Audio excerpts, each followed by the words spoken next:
the way that I prefer to muscle test is actually, it's like a pendulum. And now that I've explained to you that like the chakras are actually energetic flows that flow in a clockwise motion throughout your body, like at these specific points. And there are many other chakras. Those are just the main 7 that we work with. Welcome to the Do You Feel Heard podcast, a production of Helping the Herd. Helping the Herd is committed to empowering individuals to liberate themselves from the patterns that keep them from creating their ideal life. If you like this podcast, visit helpingtheherd.com to find resources and personalized coaching to empower you to be your best self. Hello, everyone. Welcome to the Do You Feel Heard podcast. Great to be here today. Wonderful co-host Ian and our very special guest, Naomi Hoppel. How's everyone doing today? Great. Doing well. All right. Ian, great to see you as always. Naomi, long time coming. We've had this scheduled for a while. You and I met a while ago doing a wonderful Macala course here in Pittsburgh with Yoga Factory. Yoga, breathwork, philosophy, a really impactful course for me.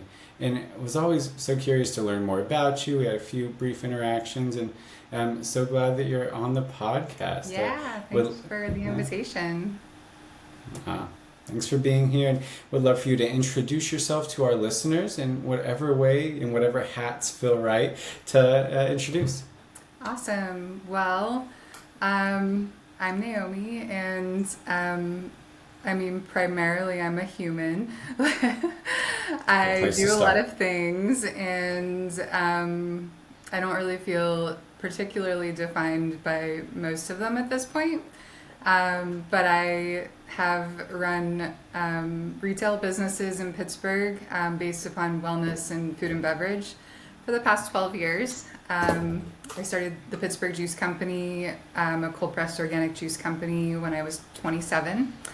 And I've kind of grown up that way, like become an adult, learning to run a business, learning all the ins and outs of it all, how to, work with people, like how to manage people. And it's been an incredible experience that has expanded into, most recently, Vibrant Sunshine Kombucha and Vibrant Sunshine Cafe, which is about 2 years old now. We have 2 locations. We are just like a little bit more like fun and a little bit more, we do more than just juice. So food, coffee, just really trying to like stay with the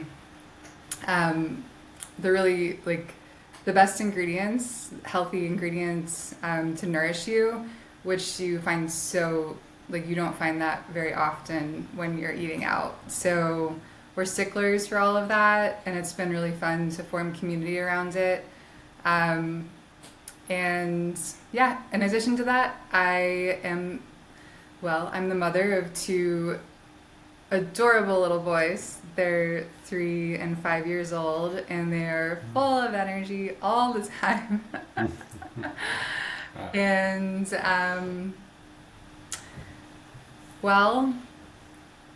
I also have, for the past 2 years, been undergoing a health journey, battling metastatic breast cancer, which is really kind of has been found in very many places throughout my body. And I will say, like, I'm doing really well, and a lot of the work that I have focused on is energetic work. And in the process, I actually became a certified energy medicine practitioner, which I love, like every bit of it. And I just love talking about it and like thinking about the world that way, and just exploring, the everyday and offering it, when I can to other people. But at this moment, I am primarily focusing on my own healing. And most days I'm feeling really well, and I'm just grateful to be a part of it all. So That's great. I want to jump right in. I want to go right to the energetic medicine. Let's just get right into the juicy stuff. When you say energetic medicine, I think so. The first thing that came to my mind is maybe Reiki. Where does it fall in comparison to Reiki? That most people, I think, if at least maybe not most people, a lot of our listeners at least will probably have heard of Reiki, be understanding of like a basic understanding of moving energy with Reiki. When you say energetic medicine, what are you referring to? So that is funny that you specifically asked like about medicine, because I usually just try to stay away from like the word medicine because it's Okay. like so loaded. Did you not use the word medicine? I Did I add probably that in there? did because that is what I'm Okay. certified in. But Okay. yes, you're correct. Reiki is a form of energy work, Okay. energy medicine, and that is just like channeling universal flow. Just like being able to like, and in my opinion, that is love. Universal love. Just like channeling it through you into someone who can receive it. Okay. So I am separately actually a Reiki practitioner, but what I became most enthralled in like a year and a half ago. So to give you some context, if you don't mind, Sure. when I was first diagnosed, I had a lot of metastases through my bones, so like bone tumors. And I had such a healthy diet and lifestyle. I practice yoga, I eat good food, I do everything mostly like natural. And it was just like, how am I so sick? And there were like a variety of ways to treat, the illness. And I'm just trying to wrap my head around all of this. And I did everything. Like I took the conventional, I took the alternative, but I will say that my doctors, when asked, can I heal? Like, can my bones actually get better? And they kind of just looked at me like, like not, like not likely. Like, so I had that in my head and I'm like, what happens to my bones? Because I never doubted that like I could do this. I can heal somehow. There's mind, there's body, there's spirit, and I'm gonna get it, So a little while later, I was reading a book that was given to me for Christmas. It was a book called, Grow a New Body. And in it, they talk about how, like extensively, like research-based, your entire body regenerates every 7 years, including your bones. So it's just like opened my whole mind up, that like this might not happen tomorrow, and bones are one of the slowest things that rebuild, but I can heal, it just might take a little bit longer. So I love that mindset. I don't want to cut you off. I want to just amplify that because that's such a good place to start. Western medicine can be so concrete and stasis and like looking at things as snapshots. We take a blood test and we say the liver is doing this right now. And that's one moment in time where there's a liver enzyme in your blood that says this. It's not the most holistic way to look at things. And the way Alan Watts talks about East-West sometimes is so helpful, and it sounds just like what you're saying. He talks about how maybe in the Chinese language they'll use verbs a lot more, and in the Western languages we use nouns. We talk about the table as being a table, but in other cultures they might talk about the table tabling. Even though it seems so solid, it's tabling and it might not table later. Maybe it'll be firewood later.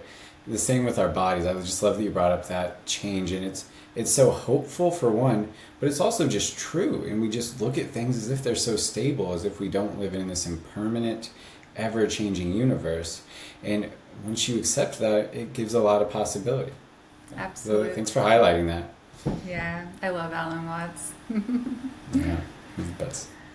All right, but yeah, you were saying, so you Yeah. wanted to protect those bones. You Yeah. knew the doctors weren't sure, but you knew it was possible. So through this book, it was sort of a gateway for me. Alberto Vialdo, who wrote the book, is actually a neuroscientist, and he's a cultural anthropologist, and he's traveled extensively and worked extensively with native cultures throughout South America, and has, through that, not even just South America, like worldwide, but he bases his practice in South America, and he teaches the energetic work that these like ancient shamans have worked with throughout time.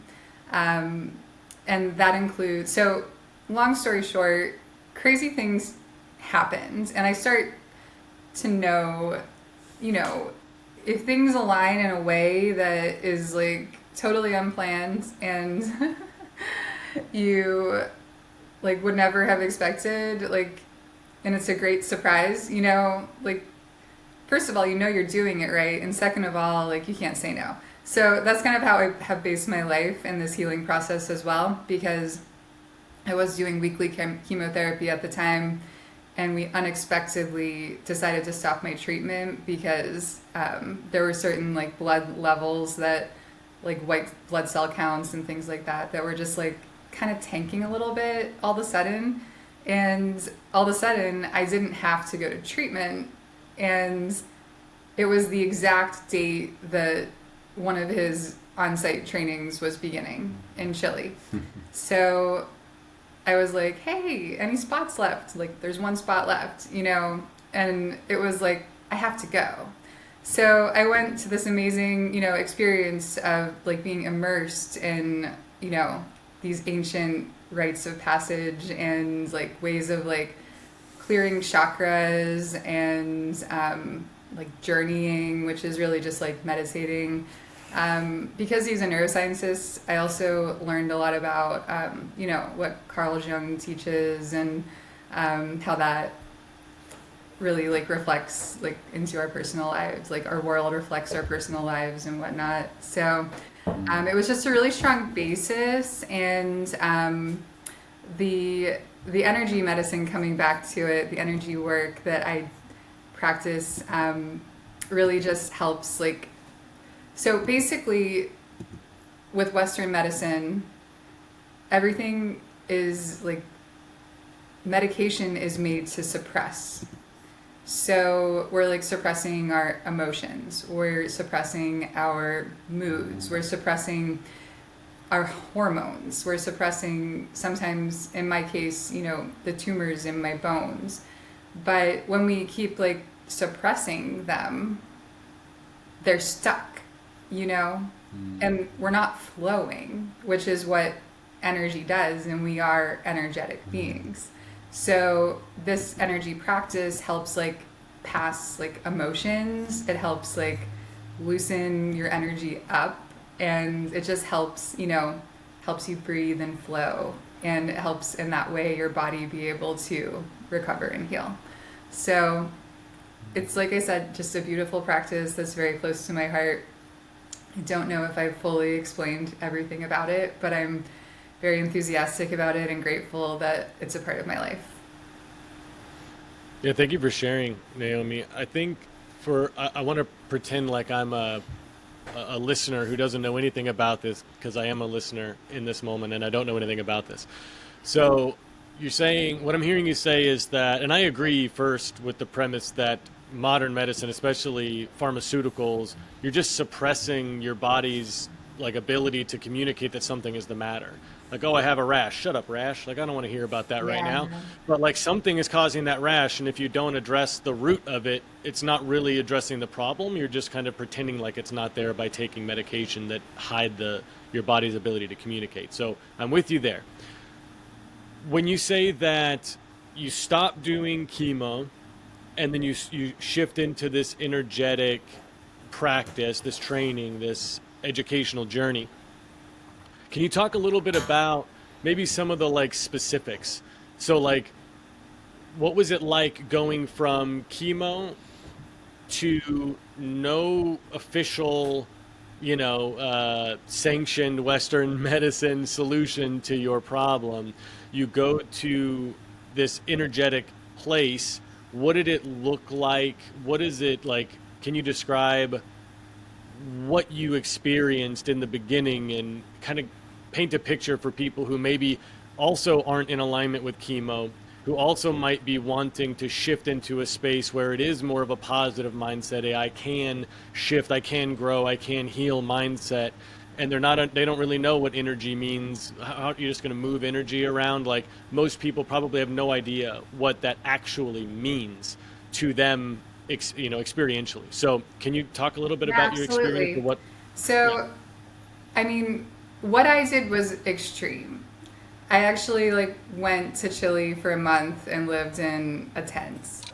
It was like glamping, but it was, feet on the earth every day, walking down like paths and trails, and really like sleeping outside through like an entire like moon cycle. It was, even just that was extremely healing to like my soul.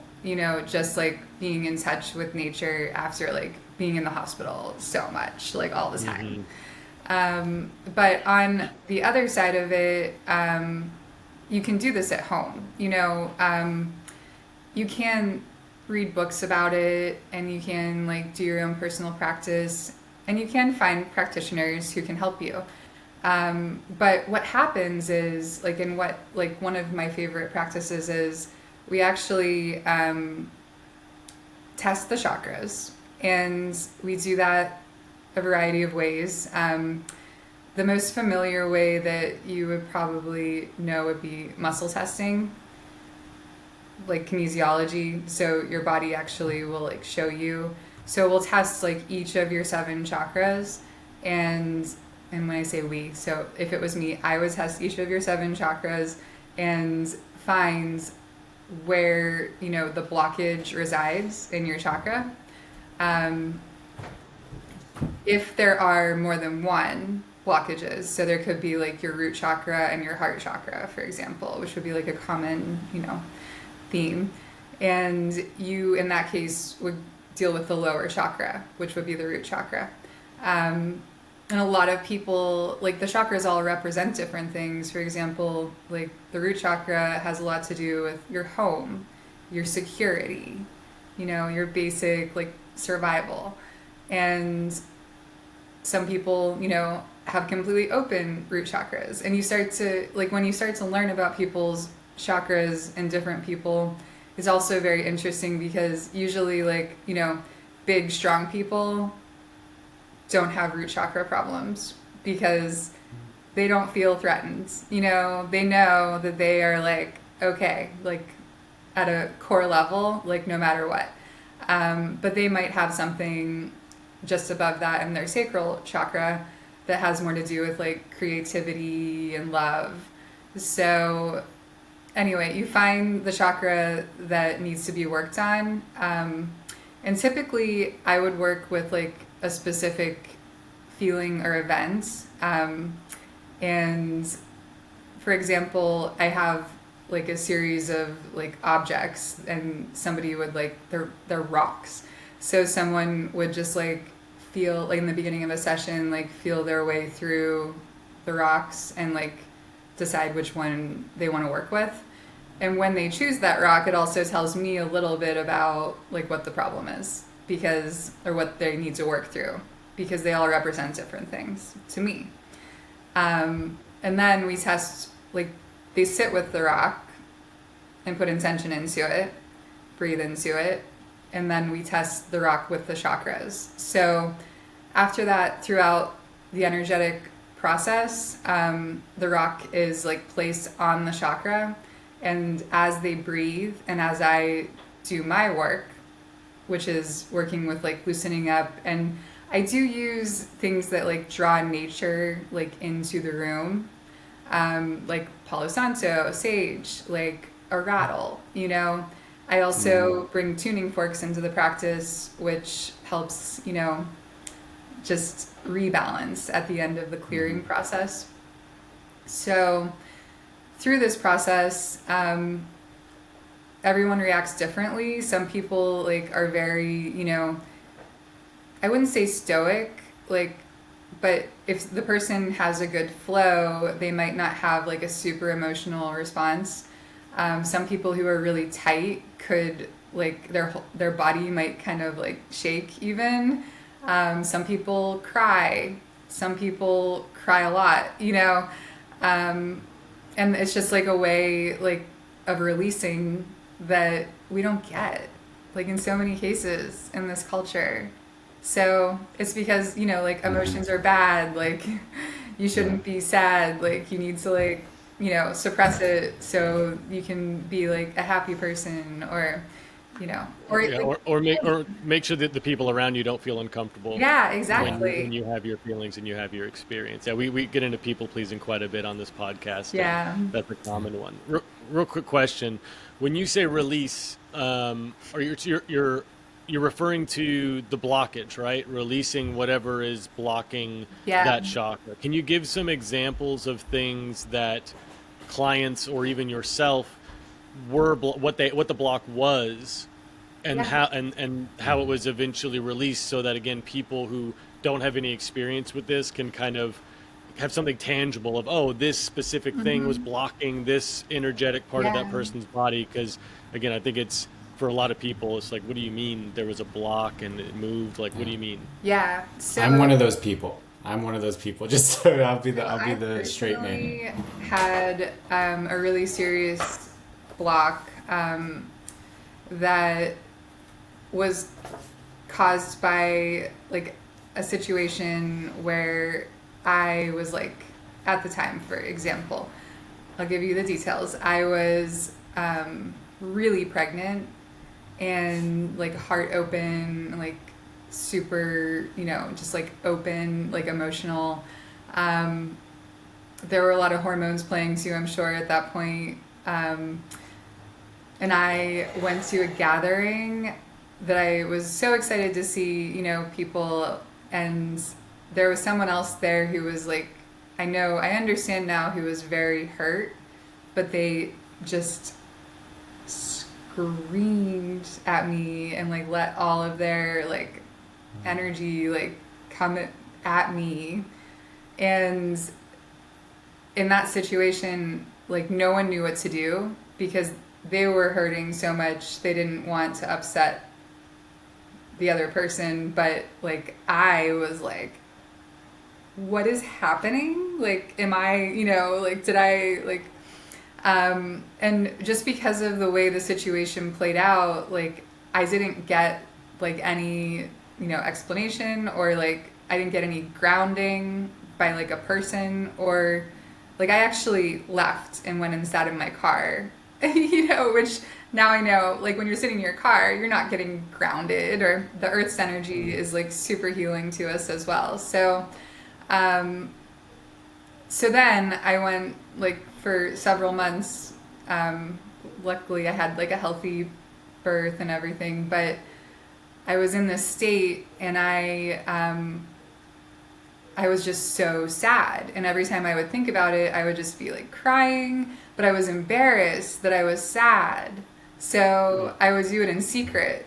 And like, I just never, like, I just had this, like, how could people think that I'm like such a bad person, that I could get yelled at in public and like nobody, So it was like a really like impactful moment for me that might not have been for other people, but given the circumstances, I was like so hurt. And then I tried to pretend I wasn't for months. And that for me created a huge blockage. And when I found a way to clear this sort of thing, so I would, if I was the person being worked on, Which chakra was it, real quick? It was a while ago that I worked on this. I'm pretty sure it was my sacral chakra. Okay, continue. Which makes sense.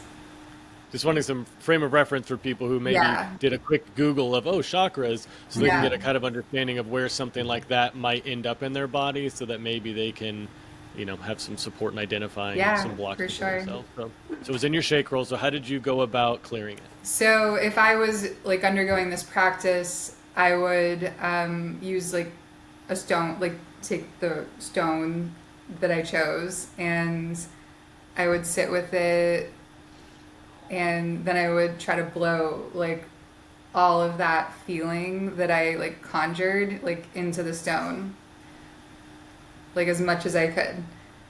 And then I would like, and then I would lay down and relax, and the stone would be placed on my sacrum, and the practice would begin. So you like open the energetic field and bring in, you know, the elements and the allies, and you start. So it's really like this sort of practice is really working with nature too, which I haven't really said a lot about. I've referenced, you know, the energy of the earth, but we're always, you know, just trying to like really ground ourselves, and anything that doesn't belong to us is recycled back into Mother Earth. So, but through this, we basically, like, the chakras actually spin in a clockwise manner over your body. So when they're misaligned, they actually either they don't spin or they spin backward. And throughout this like energetic practice, we seek to like get them spinning the right direction. And through muscle testing at the end, we can see that they are. And then of course, like the majority of the work is the person being practiced on, because you need to do it with intention. Also, you can't just like fall asleep. It's not going to be as effective, because passing, like, you need to really like think about it. And like when like these waves of emotion come up like during the practice, you try to just like pass them back into the stone, you know. And then at the end, like, there's nothing left of it in you, it's in the stone. What do you do with the stone after everything's done? So it's a stone, it's part of the earth, and in this case, like, there are other cases of energy work that I don't really want to get into, but in this case, there isn't a lot of clearing of the stone that you need. I usually would, you know, use some sage, and just kind of like let it be. But there are other practices where there could be like an entity that's like, you know, an ancestral entity that might be like attached to you in some way. And in that way, you would, you know, actually capture it in like a crystalline, you know, kind of stone, and then release it into like a better place. Just kind of like send it back on its way. So in that case, we would definitely do like a clearing through fire of the crystalline case that it was in. So Very cool. All right, yeah. This is all fascinating, and also, I'll be honest, like overwhelming from a Western medical background, and then, you know, just a spiritual explorer. I end up with so many questions. I'm so curious. I don't even know where to start. But the first thing. What's funny too, Derek? Just what's funny is like just our total like our polarized like selves. Like, you're very Western, and I'm like, dude, all of this sounds very I get it. All of it totally makes sense. It's just I love the dynamic here. But yeah, all right, let's go. Absolutely. Western mindset. What do you got? Hit some questions. No, absolutely. No, it's one of the things that makes our relationship work here in this podcast. I love looking at things from different, because I try to hold all the views, but I know which ones I've been inculcated in the most, and I know which ones I have reactivity around and things. The first place I want to start actually is like a little outside of the Western, though. So much of what you're talking about resonates with magical systems I've read about in fantasy and fiction. Right? I can't tell you how many books. I love to read fantasy books and my whole life, and like how many of these things line up perfectly with magical system description. And, you know, you store energy into a stone, and you can bring that up for your spells or energy work later for healing, or an entity gets captured into a crystalline lattice for some reason. All right, so all this stuff fascinates me, and the first area I want to look at is how it relates to magical systems.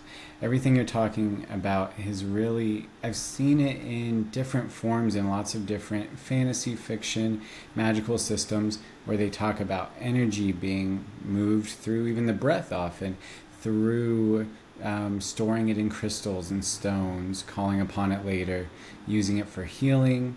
even trapping entities in crystalline structures, and a lot of things that resonate at a deep level and obviously appear throughout history, cultures across the world for hundreds and hundreds of years, thousands of years.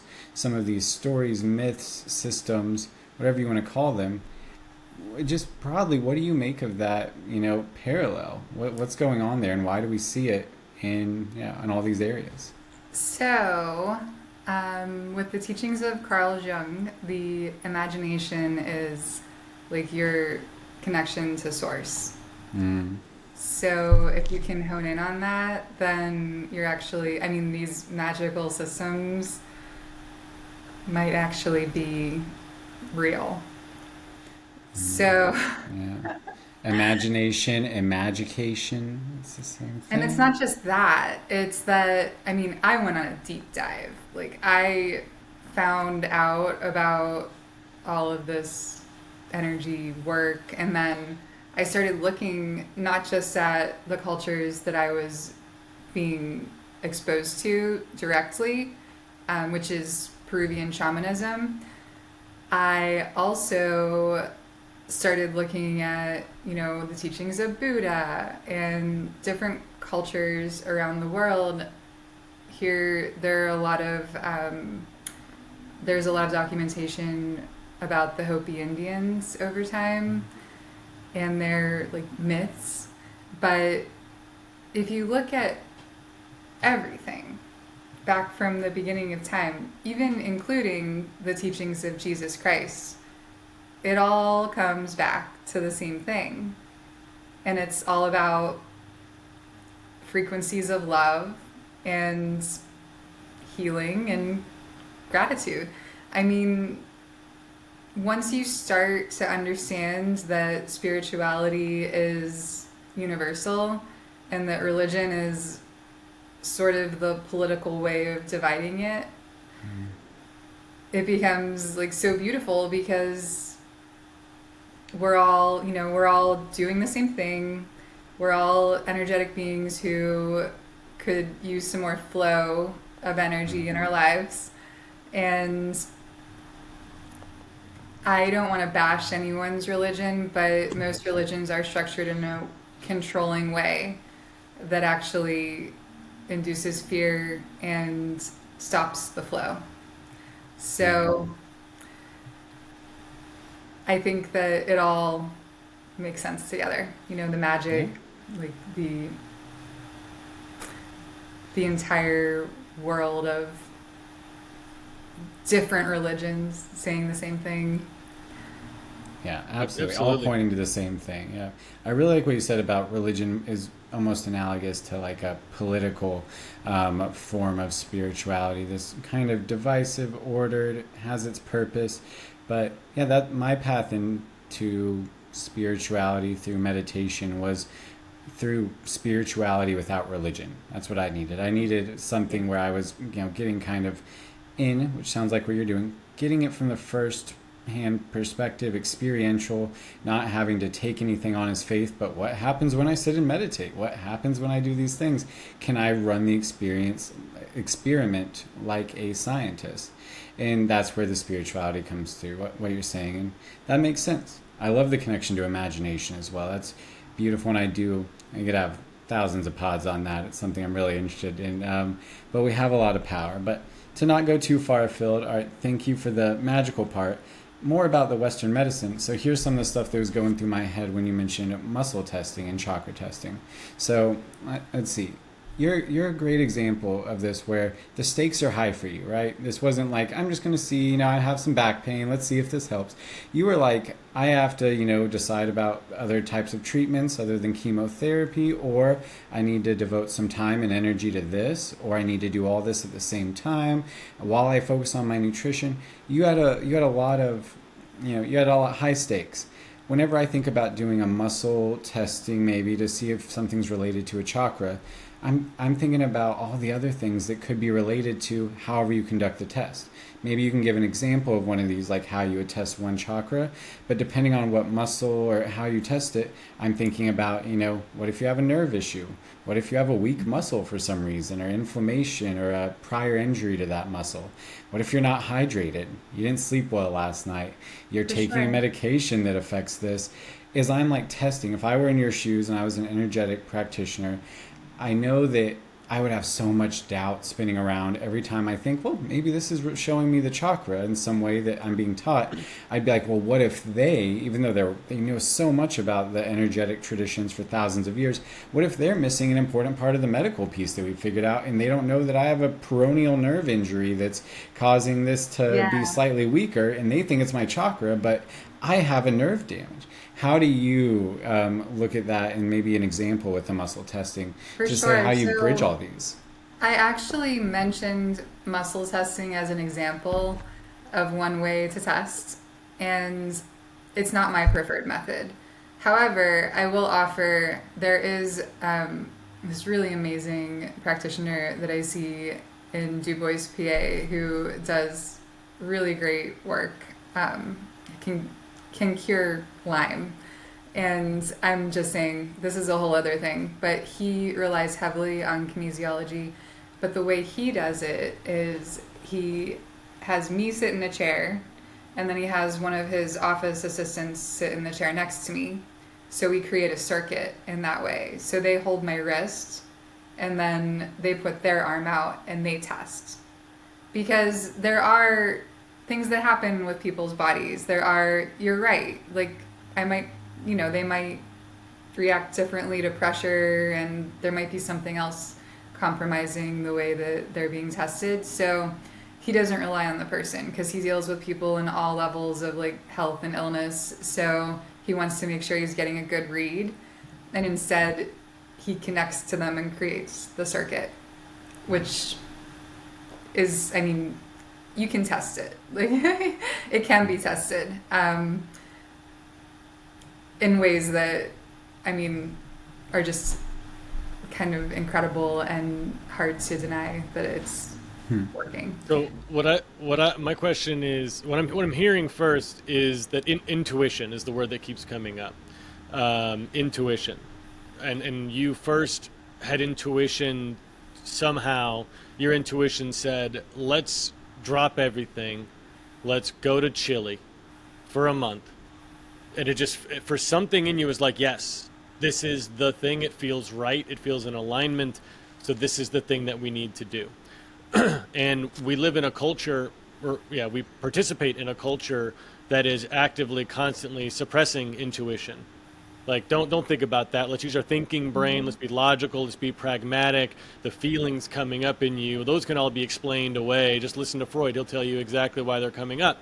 But there are a lot of people now coming back to, because I think it is a very old way of moving through the world, somewhat of a forgotten way of moving through the world, which is just to trust yourself, listen to what's happening inside of you, and make decisions based on that. And so what I'm hearing with this energy testing as well is the practitioner is using their intuition, their energetic connection to whatever we're connected to, and using that rather than trusting somebody's shoulder to be strong or whatever, which I think is definitely... So, yes, about almost everything you said until we get to the muscle testing. Okay. I don't know how to explain it without like you experiencing it, and that's what I've said my entire life because I've been exposed to kinesiology since I was a young girl, like going to a chiropractor. And then there's just a point where your arm doesn't do what it would do a minute ago for like a one specific question. You might not even know what the question is. So you're reacting to the frequency. So the other part of what they do in Du Bois is they connect you to your other wrist is connected to frequencies that are associated with different like allergens or diseases or parasites, and they put that frequency through your body, and then it runs through the person who is attached to you by the other wrist, and their arm is then tested. And And you're right too, because like it can be hard to teach some people how to muscle test, like especially really big strong guys, like they like want to be like, oh, you know, like I can do this, so they might be like exerting more pressure or less pressure. So that person in between is just like acting as, you know, a stable testing environment. But it is all frequency, and it is all, I mean, it can be shown scientifically. I hear And you. they So, have, like, so the person, the facilitator in that situation is more of a conduit. They're just Yes. an extension of that person. And Literally. they're doing, yeah, okay. Correct. That makes sense. So another way, if you don't have any more questions on the conduit, No, but I was going to go back to intuition, but keep going. yeah. The way that I prefer to muscle test is actually, it's like a pendulum. And now that I've explained to you that like the chakras are actually energetic flows that flow in a clockwise motion throughout your body, like at these specific points. And there are many other chakras. Those are just the main 7 that we work with. So the chakras, when they aren't spinning or they're not spinning correctly, will actually make the pendulum swing the other direction. So that You has can been a witness pretty, that? You've been able to see that? it's I wanna see. pretty foolhardy for me. And yeah, that's the way that I test chakras. I have worked alongside people who have the ability to see energy, which is something that we all have as babies, but like we're honed into this like physical world around us, and we're taught like not to see it just through, you know, other people like teaching you things. So some people just never lost that, and they can just look at a situation and see it. So there's all different ways. The doors of perception, right? That's it's so funny. Every time we have this, Ian's been through this a lot. Every time we have someone who talks about something that is outside of whatever the default Western medical perspective is, it's so funny all that it brings up in me, all this conflict and excitement and resistance. But one thing I want to offer for other skeptics out there, whatever, I don't call myself a skeptic, but other people out there who might be in a similar boat for me, is the way I'm thinking about what you're saying is, you know, there are things that we cannot see with our 5 senses. We all accept that, and we were talking about this last week, in, you know, electromagnetism and things that we accept that, yeah, we know that sharks can maybe follow an electromagnetic current because they were evolved that way. It was evolutionarily beneficial to them, and it wasn't for us. And what other senses are there like that? You know, we might not be able to echolocate, and we might not have pressure receptors so we know, oh wow, the air is at 89 bars today, because it's not useful to us and we don't need that yet. So that's one way I just expand, and it really helps snap me out of this, like, well, if you can't see it, seeing is believing, right? That's not true. All that you can see things that aren't there, and there's a lot of things that are there that you can't see. So that helps snap me out of that. And it's weird, just like you're saying, that we kind of are indoctrinated just by default, just fall into this mode where we feel like that's all there is. Another great example of this is of Vipassana meditation. That's one of the few, areas I have some good experience in, where I had this experience of they're talking about subtle and gross sensations in the body and being able to feel something at every part of your body and really tune into it.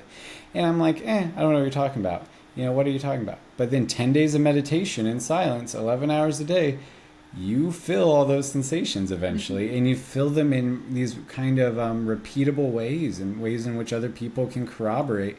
That's not just from talking about it. You're sitting in silence and you're like, yep, that's what I experienced, and so is it here. I think it's really interesting to be able to, zoom out of our way of thinking about the sensorium and see that there's all these other things we can tune into. That's what I'm hearing you say about energy. You're saying it's all around, it's frequencies, it's anything you want to call it, love, and there are ways to tune into it. And that's what I'm hearing. It's not that it's in conflict with the other things, but it does add another layer, maybe a more important or deeper layer too, that is actually, can be very beneficial. And then can you, I don't want to, if you had someplace else, but I would love to hear more what you've changed in it. What's changed? What has changed in your life since you started these practices from before? What's your personal, testimony to that? Yeah. But Ian, I know you had some other stuff Well, it's too. too late We'll now, know buddy. that. You already asked a new question, so let's go with that one. So I will say that after I really dove into this, I kind of went through like a grieving process is the best way to say it. Whereas before, I think that for the first 6 to 8 months of my illness, I was stuck in the first two parts of the grieving process. So I was in denial, and I really think I lived there. So what this process helped me do was to get through the rest of the process, and I did get angry for a minute, you know.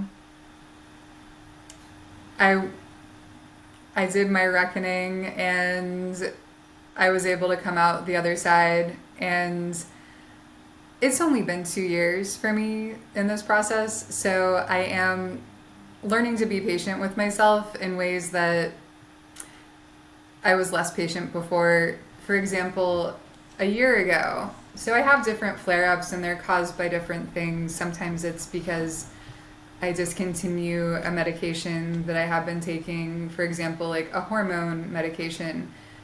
But as I mentioned before, once you suppress something for so long, there's like a rebound effect, and it can become like very painful because my bones are also affected by hormones. So, and these are the sorts of things I deal with. So about a year ago, I was dealing with something like that, and I tried to go to a yoga class. I was in pain, and I didn't know what was going on exactly at the time, but I went to the yoga class, and I could hardly do anything.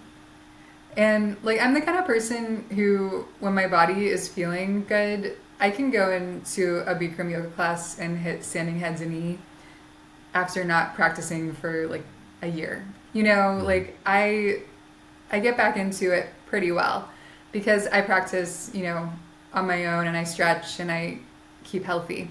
But I, at that point, could hardly like even do the first posture where you're just like bending your back and like bending forward. So I was so upset. I was crying. I was really, you know, just not okay with it, and really embarrassed and sad. And so I'm actually right now, you wouldn't know it, in another situation where I've recently, like 6 months ago, discontinued a bone strengthening medication because I learned that the bone strengthening, again, actually suppresses the osteoclast function of the bone that breaks the bone down. So it breaks down like the sick bone, the weak bone. So it just kind of like stops everything. So your bones are just like sitting there. And I'm starting to know and understand that bones are actually a living lattice, that they're like constantly breaking down and regenerating. So right now my bones are like pretty soft because all of these osteoclasts that were like held back for so long are now like breaking everything down. And then they need to rebuild. And I believe that this is a necessary part of the process. So I went to a yoga class, and it didn't go very well. I wasn't able to do much of it. But I was there, and I was breathing through it, and I got to do some of it, and I didn't get upset with myself, like, at all. So just in that little bit of, I mean, it's a huge difference, actually. Just in that, like, I feel like I'm like healing, you know, every day in some way that's just making me stronger and more resilient and less like inclined to be, you know, at the whim of like what everyone else thinks, and just like finding my way. So I think that would probably be the biggest thing. Yeah, sure, absolutely. Are there any, I don't, and I in no way mean to discount that. I think that's the hugest part. Are there objective things that have changed too, though? I'm just curious, you know, and with the medical people you work with, have you seen any objective, measurable changes that you've been curious about?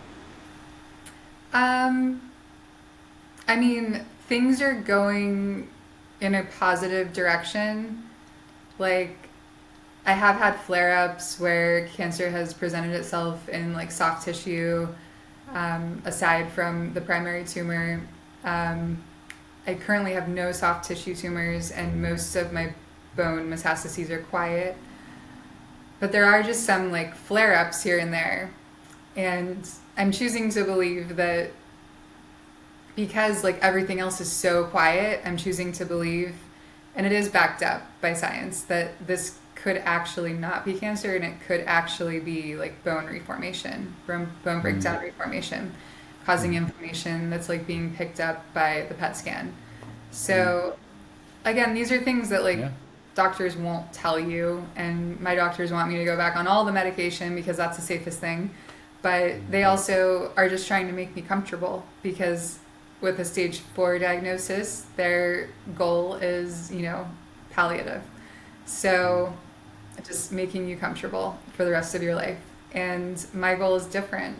So I have to measure that and move forward accordingly. What's your goal? To get better. And I believe I can. When you say better, what do you mean? I believe in specific, smart goals almost. I'm just I'm on your team here. What's your the clearest, if you don't mind sharing, what's the clearest formulation of your goal? I want to have healthy bones, strong bones, not have to worry about, they say things all the time like don't jump, don't pick up your kids, like, which is really hard for a 3-year-old. So they even say like don't get a massage, like, so yeah. I can't live the rest of my life that way, because I intend on living a longer life than they think that I might. So, long and active. Long and active. Wow. And I just love your mindset. You're touching on the biggest, not even a contradiction, one of the just difficult gray areas of medicine and of trying to help people. Not too loose, not too tight, not too much, not too little. They're saying they don't want you to break your bones, right? They're saying don't jump, do all these things. But then how do your bones get stronger if you don't use them and put healthy stress? Anti-fragility. What are the stresses that make us stronger? What are the stresses that make us weaker? And I feel like in medicine, we lean a lot on the cautionary side of that for a good reason, do no harm, and for not great reasons. Cover your ass medicine, and I don't want to get sued, and I don't want to feel bad if someone's injured because of something I tell them to do. But all that can get in the way of whatever's truly right for the individual, which is what it sounds like you've been exploring. And the example of the bone medication makes perfect sense. You're so right about so much of Western medicine and medication is just suppressing symptoms, but not actually looking at the root causes. I'm not an osteologist, so I can't tell you about that. But what you said makes sense about the osteoclast and the osteoblast, and you needing to break down to rebuild, and how you affect one part of the system, it affects the other. All that makes a lot of sense. There's a place for medication. Ian, earlier you talked something about medication mostly being used for suppression, and I always feel this need to remember that some of it is curative. Some things, and antibiotics, I think the best example. Sometimes you talked about a rash earlier. Sometimes you have a rash and there's a bacteria on your skin, and the only way you're going to get rid of that is if you Bacteria. There's only one way in the whole wide world that we live in. It has to be Big Pharma's got to have the solution, Derek. Is that your official statement? No, not Big Pharma. Okay. Something will have to end that bacteria's life for it to stop proliferating and growing. There's only one way? As far as we can tell. No, but antibiotics of some kind. Natural ones from a tree out in your backyard, or the pharmaceutical kind. But there are some things. That's the great part about Western medicine. We have to give the support. It's amazing what we've been able to learn by studying things at the tiny microscopic, submicroscopic level and find out how things work. Truly incredible. It's why I went into this field. So that's one thing. It's so easy in these conversations to go a little bit farther than I think is comfortable and be like, yep, medicine's poison. I've heard people say that, and it's like, all medicine is not poison. There are great medicines out there that help. If you have a bacterial infection, you want an antibiotic a lot of times, or you might die. I've seen it. Yeah. And that's where I just bring the balance. But I totally agree with what we're saying here, that just so much of the time it's suppression. I do take a medicine that has served me greatly. It's a newer immunotherapy So it actually like targets the cancer directly, and I do still get infusions of it every 3 weeks. So the chemo doesn't actually poison my body, it just poisons the cancer. And I have not a lot of side effects. I just get really sleepy and sometimes a little nauseous for a couple days, every 3 weeks. So, and that is something that I would ideally not like to do for the rest of my life either, because a few days every 3 weeks adds up, and I want to live my life. So I am bridging that, I'm bridging that gap of Western and alternative, and I have found that extremely difficult, especially in the beginning stages of this, because the two do not like the other. Like the alternative set like wants nothing to do with the conventional set, and the conventional set thinks the alternative set is like woo woo.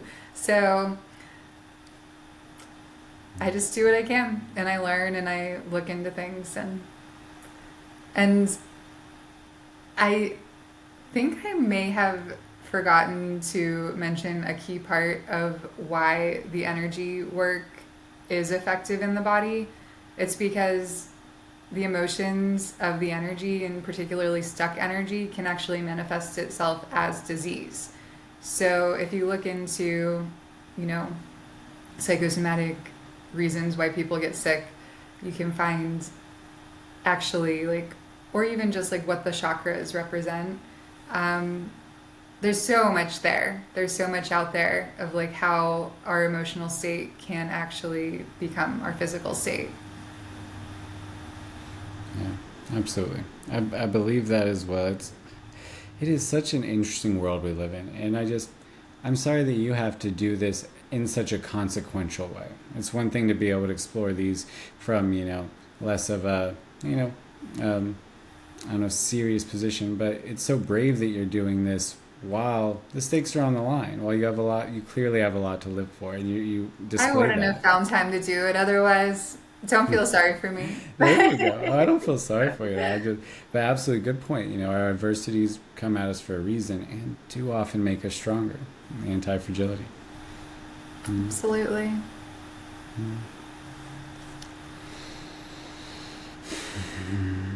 Ian, anything? I feel like I cut you off earlier. I know you got lots of questions out I here. I don't want to go back 20 minutes ago and try to resuscitate that conversation. So stay on the track. I'm saying you got anything else? Yeah. It's a lot of places to go on this track. Absolutely. I mean, the energy medicine's all huge. It's something that, I feel like we could talk forever and still not know enough. I wish I knew more about it. Would you recommend the place that you went, the Four Winds Society? Is that something you recommend for further information? 100%. Yeah, and you can also, through their website, find local practitioners in your area that practice shamanic energy work. And like I said, Reiki is similar. It just is less pointed at passing blockages, specific blockages. Yeah. One quote I pulled from the website when I was reading about them from Dr. Mark Hyman, who's a functional medicine provider I follow. I saw him on there. He said that the shaman and physician for millennia were the same person until the 19th century, when they were split apart in the name of science. Now, through the lens of 21st century science, Volodo and Promoter, the practitioners, I guess, butchered their names, bring them back together. These practitioners bring them back. That really resonated with me, the shaman and the physician. You mentioned shamanism. I am really curious, speaking of that, when people think about Peru and energy medicine, a lot of people think about ayahuasca and psychedelics, of course, having a renaissance right now.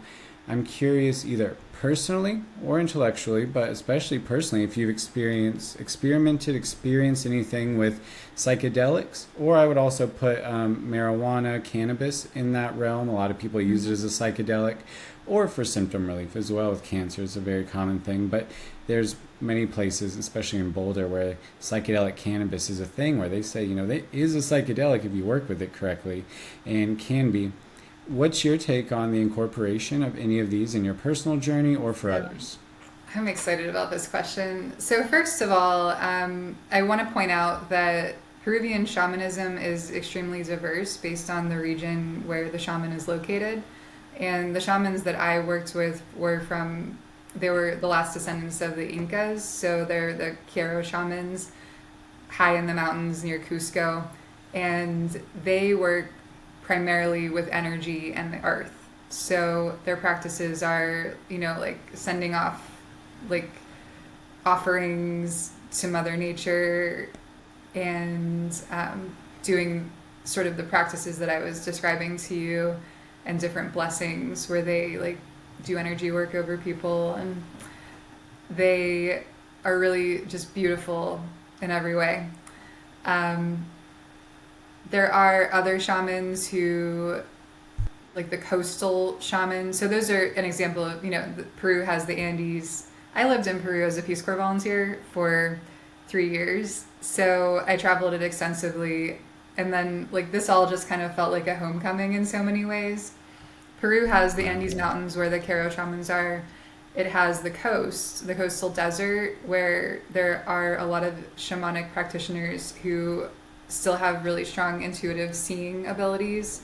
So they can see energy, they can see the future, they have visions.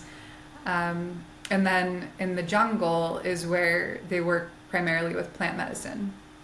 But that's what everyone thinks of when they think of Peru and shamans and plant medicine. I had traveled to Peru in 2019 and done it was a 10-day stint staying in a village, like a center, a Shipibo center. And I did a plant diet as well as ayahuasca ceremonies like every other night or so. And it was an incredible experience for me. It really was. I mean, people have all different experiences on ayahuasca. I do believe that people who need to have control and can't like let go tend to have like a more difficult experience because, I mean, the plant is in control. They call it Mother Ayahuasca or all sorts of things, but you need to like let the plant do its work. And if you are resistant, then that's where people start to have, like ego death and like fracturing and like all sorts of things going on, or even just like a bad trip. So my experience there was beautiful, and it felt like the first thing I felt was like a warm hug, and then I saw like the most beautiful things. It was just opening up my consciousness and like imagination and awareness, and there were lessons to be had from these beautiful like visionary things that I saw. And the last message that I got in that, or maybe it was the first message, and it wasn't what I wanted to hear after traveling for a day and a half to the Amazon. It was like, you don't need to be here right now. So I was like, huh. And I always kind of like thought about that. And I came back with like a stronger stress response. Like I remember being in traffic shortly after coming back and someone was like cutting me off, and I like didn't get that like feeling in my chest, like, and I was like, okay, this is good. So I'll take that. And I just went along my life, like had a couple babies. It was something we wanted to do before the babies, And then when I was first diagnosed with cancer, I was like, I need to go to Peru. Like that is like the answer, and this is what I need to do. However, at that time, I couldn't lift a backpack, and I couldn't have actually physically traveled to Peru. So I then started working with a psychiatrist. He actually went to Pitt Med School and does a lot of like energy type work, like that you might have heard of, the Apollo device that helps energy flow throughout your body. And he has a podcast. It's ringing a bell. Yeah, you'll have to share. That's Yeah, ringing a bell, but I'm not sure what it is.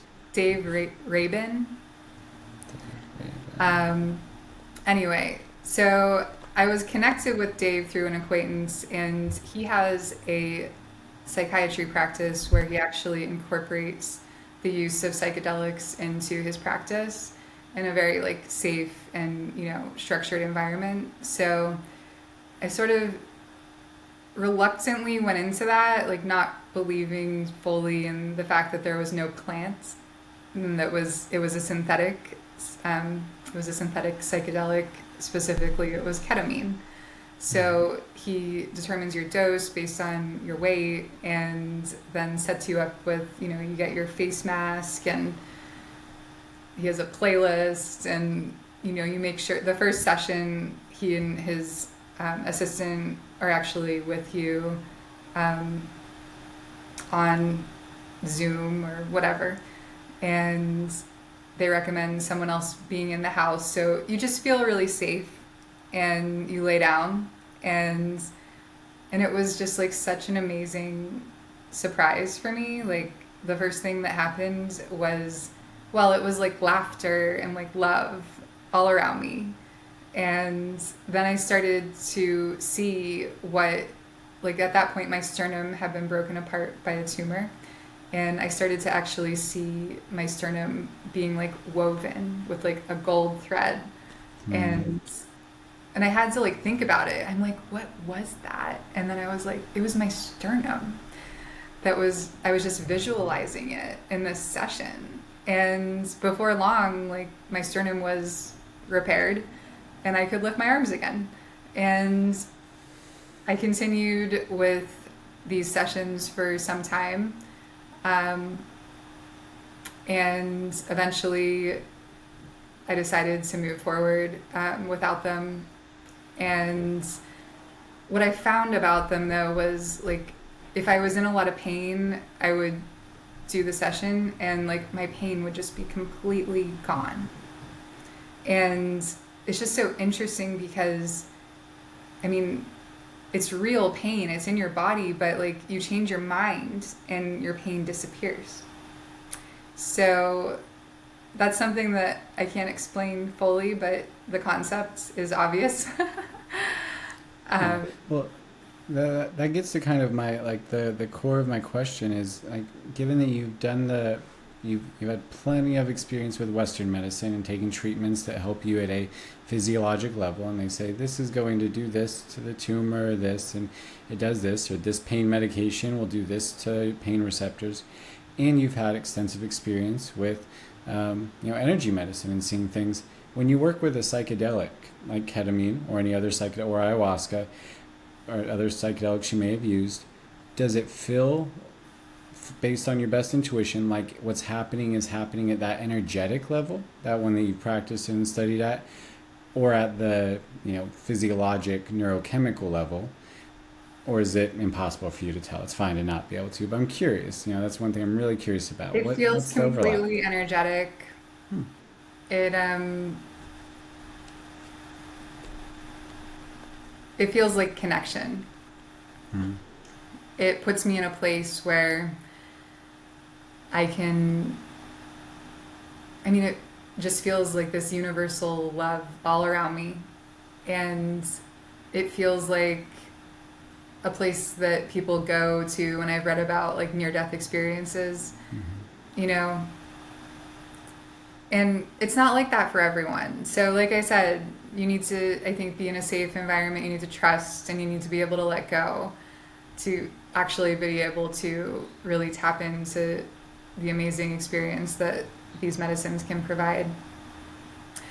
But fast forward to, I guess it was just 6 months ago that I actually spent an entire month in Peru working with an ancestral healing center.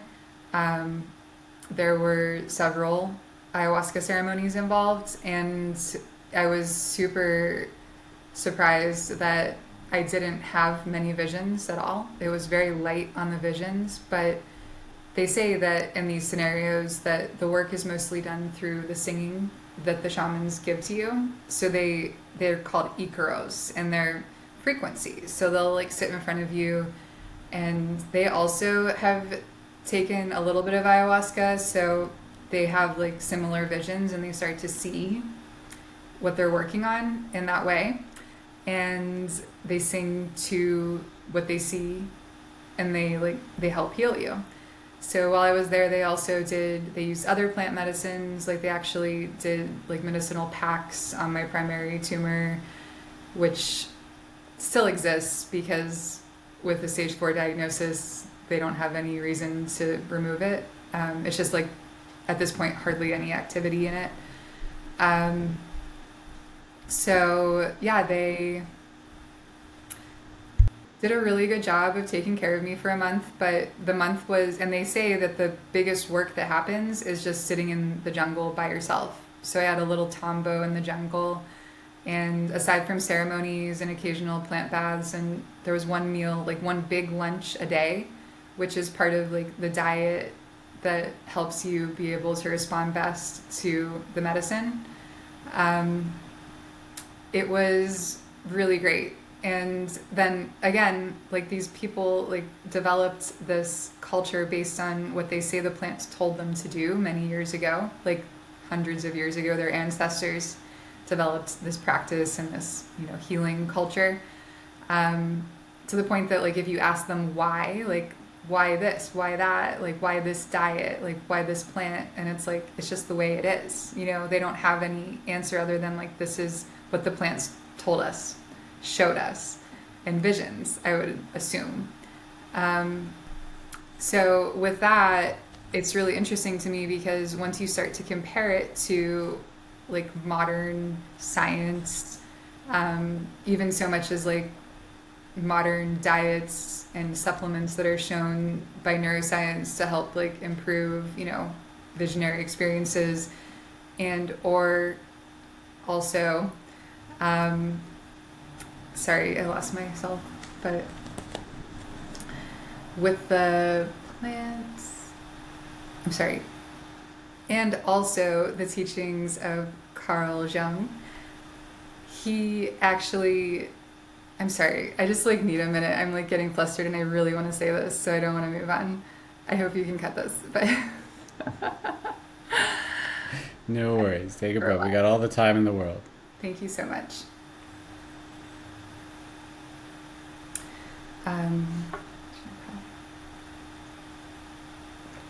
Okay.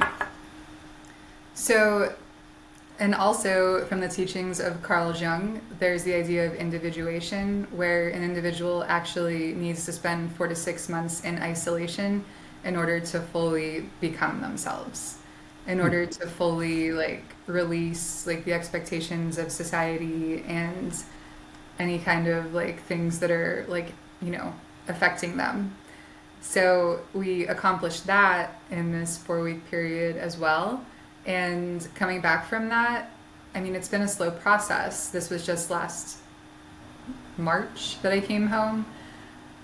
I have found again that my like resilience has been just so much stronger, and my triggers are less, and it's just been a great experience.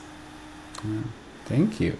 No, thanks for sharing. I know it's a lot to bring up. You brought up a lot of powerful experiences for you. I could see you kind of, reliving, going through them, pulling out the wisdom. So I appreciate you sharing. And I love all the Carl Jung. You're really bringing in a lot of that. That's a bridge. We talked about that a lot last week. And, that's one of those bridges that really comes up in whatever that collective unconscious is. So, yeah, well, thank you for sharing. I got oodles of notes here. I feel like I'm learning a lot. But I think it's probably about time for a question from our listeners, if that's okay with everyone. Is everyone okay with seeing what our listeners have to think about this? Yeah. All right. We had one comment that I thought was perfect. I was kind of asking around, finding people, and I mentioned you were coming on, and this came up from a few different people. What advice can you give on being in a relationship while either you or your partner is dealing with health issues? Yeah, that's a really great question, because from my own healing work and like working with other people who have been ill and in my own experience, there's something that often happens where once the ill person starts to get better, then the partner starts to get sick in some way because they've been like holding out, like, Yeah. you know, holding strong, and it's like a moment that they feel like they can be like a little bit more relaxed, and yeah, that can rebound into more of a situation where both are sick because like so I think that for my partner and myself, this entire journey has ultimately put us in a really good place that could have really broken us, but it's made us understand each other on a different level and allowed us to, in certain times of chaos, just give each other and in turn ourselves a little bit more leeway, like where we used to be like two people working hard on the same thing together all the time. Like now, sometimes we take turns or like we develop different roles. And what's really interesting is that you can take this in whatever opinion that you would think, but it's sort of like put us back into more of like a traditional like feminine masculine kind of relationship where like my husband really likes taking care of us, and he likes, you know, to feel like the breadwinner in a way that I think is natural. And me like stepping back a little bit and accepting that like I don't have to be in charge of everything all the time, and that, you know, that we can do this together but in a different way than us just like doing everything at the same time. Like I think there's a lot to say about what's going on in the world. I mean, there is a lot to say about what's going on in the world with gender roles and whatnot. Yeah. And I also do believe that they're not always the healthiest. You know, like the way that we're going isn't always actually good for our health, especially when we're just trying to be everything instead of trying to like be the best that we can be. And I haven't figured any of this out yet, but it's been a big part of our like coming back together again, after like, I mean, it was scary for a minute. Like for a minute, my husband definitely, you know, was just trying to like be strong and in denial a little bit, but just holding strong, and it kind of like drove us apart a little bit because I needed to be weak, you know, for a minute to get better. So it's like been a coming together again process. Thank you. Yeah, the suppression again, right? If you suppress it, that's not what you need. And same with the roles. I love that you brought that up. You know, we do talk about that. You have the masculine and feminine roles and polarity. And yeah, I think society has somewhat swung in a direction of equality, which is, you know, who's not, you know, pro-equality, but to the point where we lost some of our natural inclinations, predispositions, and a connection to masculine and feminine energy, which is part of our energy, whether you're male or female. Some females are more masculine, some males are more feminine, and embracing that archetype is, I think, a huge part of your energy and your health and your way in which you act in the world. So what I heard you say was a lot about, you know, the roles and adapting the roles and listening to each other and looking out for that suppression and crunching that can happen when one person's sick, that leads to a build-up, a suppression to where the other person's sick, and then we might have almost a caretaking cycle coming up. So great perspective. Ian, you've worked with people for a long time. Would you like to take a crack for our listeners at the advice for being in a relationship while either you or your partner's having health issues?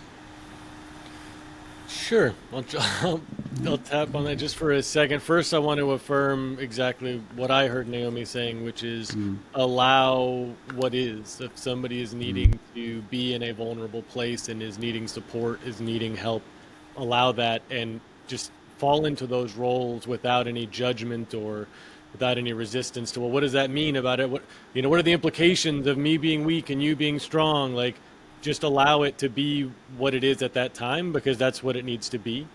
Holding things gently as we talk about often in this podcast. Just don't grip so tightly to anything. And then just as like a blanket answer to how to support people in that situation is just be sure to embody consent. Just make sure that we're having intentional conversations where we're getting, um, you know, express consent for anything that we're going to be doing together. So that way we're not people pleasing, we're not falling into any harmful habits or patterns that eventually later are going to cause havoc or disconnection or any of those common consequences of falling into those patterns. So just lots of conversations with open hearts and embody consent to make sure everybody is fully available to step into whatever role that they're being asked to. beautiful, beautiful. Learned a lot on consent from you and intention. It's an ever-evolving process. Yeah, it's all agreements. We're all in agreements with each other all the time. Can we have better and better agreements? Absolutely. Thank you. All right. Well, thank you, guys. This has been wonderful. Naomi, I will definitely be hitting you up off the air for a lot of recommendations and finding out about some of the things you talked about. But I know where to find you. Where can other people find you? Where would the listeners try to find you if you want to be found? Well, I'm currently at Vibrant Sunshine Cafe in Aspinwall most of my days. I really love it here, and everything that we offer is really an offering, of just like genuine, nourishing food, and we love giving it to people. And I love meeting people here, and if anybody wants to like hang out and talk, I love talking about this stuff. So I currently am planning a trip over the winter with my family, so I'm not actually practicing. Like I kind of closed off my energy work practice just because I don't feel like I can be consistent right now. But I am expecting to be able to open up to new clients again in the spring. So I'm looking forward to that. And I also am able to practice over Zoom, but I don't love it. So if someone does want to reach out directly, you can find me. I think the easiest way is to find me on Instagram, Naomi Hoppel. It's my tag. So yeah. Thank you. Yeah, I'm glad you're taking the winter to restore and come back in the spring. I hope everything goes well there, and I can't recommend your products and Vibrant Sunshine and the Pittsburgh Juice Company enough. It does make so much difference what you put into your body, and just on getting here today, I had a few appointments this morning. I was in a rush, so I stopped at next to my physical therapist. There was a smoothie shop, and I see the nice people. I'm not going to mention them at all, or their name though, but nice, very nice people. I have nothing against them, and the ingredients they were using, I could see. I could see them pulling out the Jif peanut butter or whatever and the things, and opening up these packages, and I was like, it tastes different. It's different, and it feels different, and it was just a fitting coming into this when I've had a lot of great, amazing things from Pittsburgh Juice Company and been like, that's what I was hoping for today. And I was on the other side of town, unfortunately. It really makes a difference what you're putting out there. You've done a lot. I've done some of the juice cleanses with you guys, and you're supporting them. I really appreciate the wellness you're doing, just physically what you're putting out in the world, let alone all the rest that you're doing. So thank you so much. Yeah. All right. And anything to sign us out? Just as always, listeners, if you have any questions that you'd like to ask, or you want us to answer, or if you have guests that you want back on the podcast or on the podcast for the first time, any feedback at all, definitely put it in the comments or reach out to us at contact@helpingtheherd.com. Nice. And thanks for listening. Thanks for being here, Naomi and Derek, and everybody take care. Take care. Thank you. Have a great day. This has been the Do You Feel Heard podcast. If you're interested in resources that will help you move through conflict, you can go to doyoufeelheard.com, where we have tools for individuals and couples.